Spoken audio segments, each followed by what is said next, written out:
Telangana news కి స్వాగతం. మందకృష్ణ మాదిగ లక్ష డప్పులు 1000 గొంతుకల ప్రోగ్రామ్ కు మద్దతుగా private driver union chairman Edavelli Sunny ఆధ్వర్యంలో మల్లాపూర్ నుండి చౌరస్తా వరకు డప్పులతోటి ర్యాలీ నిర్వహించారు. ఈ ర్యాలీలో స్వచ్ఛ ఆటో కార్మికులు పాల్గొన్నారు. అనంతరం బాబు జగజ్జీవన్ రావు అంబేద్కర్ విగ్రహాలకు పూలమాలలు వేసి నివాళులర్పించారు.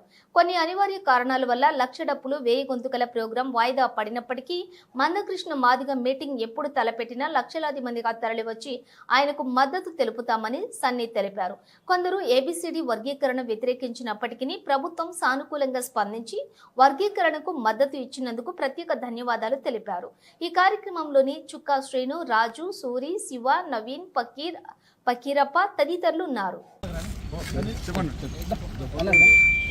కోసం శ్రీ మందకృష్ణ గారు గత 30 ఏళ్ల నుంచి పోరాడుతుంటూ 1, 2, 3 వర్గీకరణ కోసం మన లక్ష డప్పులు 1000 గొంతుల ప్రోగ్రాం కోసం మన తెలంగాణ మున్సిపల్ స్వచ్ఛ ఆటో కార్మికుల డ్రైవర్లు అందరూ ఈరోజు మద్దతు తెలియడం జరిగింది. అనువన్నీ కారణాల వల్ల ఈరోజు రేపు జరగబోయే 7వ తారీఖు పోస్ట్ పోన్ అయింది. మళ్ళీ అన్నగారు ఈ నెలలనే ఇంకా డేట్ ఫిక్స్ చేయలేదు, చేసామన్నారు. ఆ ఉద్దేశంతో అంటే మా డ్రైవర్లు ఉన్న మొత్తం ఒక 100 మంది ర్యాలీ తీద్దాం అనుకున్నాం. ఇక అన్నగారి పిలుపు మేరకు మనం ఓన్లీ ఈడి వరకే సర్కిల్ కానే దీన్ని క్లోజ్ చేసి ఇంతతోటి మన డ్రైవర్లు కార్మికులు పెద్ద ఎత్తున రేపు అన్నగారు ఏ రోజైతే పెడతారో లక్ష డప్పులు 1000 గొంతులు కాదు, ఇప్పుడు 2 లక్షల మంది డప్పులతోటి పెడదామంటుండు. మన 1, 2, 3 వర్గీకరణ 30 ఏళ్ళ నుంచి మనం పోరాడుతున్నాం. ఇప్పటికైనా విముక్తి పొందాలి. ఈ గవర్నమెంట్లు ఇవన్నీ సెంట్రల్ బీజేపీ గవర్నమెంట్ ఇచ్చిన తెలంగాణలో స్టేట్ గవర్నమెంట్ కూడా ఇన్ని రోజులు జరుగుతుంది. దీనికోసమే అన్నగారు గట్టిగానే మా లోపల ఉన్న మా రక్తంలో ఉన్న మా డప్పును మా జాతిని మా మాదిగ జాతిని బయటికి తీసిండు.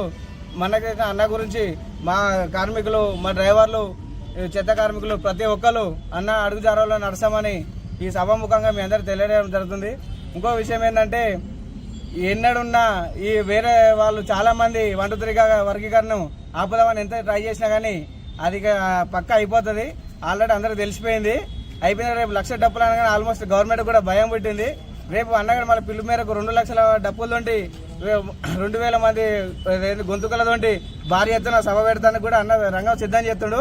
ఈ రోజు వచ్చిన 10 డప్పులు కాదు, రేపు 50 డప్పులతోటి మల్లపూరు చెత్త కార్మికుల నుంచి ఇక్కడి నుంచి బయలుదేరడానికి నేను, మన చెక్క సీనన్న, మన నవీన్ అన్న ఎంఆర్పిఎస్, మన రాజు, మన ఆంజనేయులు అన్న, మన గణేష్ అన్న, మా శంకర్ నాయక్ అన్న, మా శివ, చాలా మంది ఇంకా పెద్ద పెద్ద నాయకులు వీళ్ళందరూ కలిసి ముందడుగు వేసి ముందుకు సాగుతామని మనస్ఫూర్తిగా కోరుకోవడం జరిగింది. అన్నకు మధ్య లేకుండానే ఈరోజు ఈ ప్రోగ్రాం చేయడం జరిగింది. జై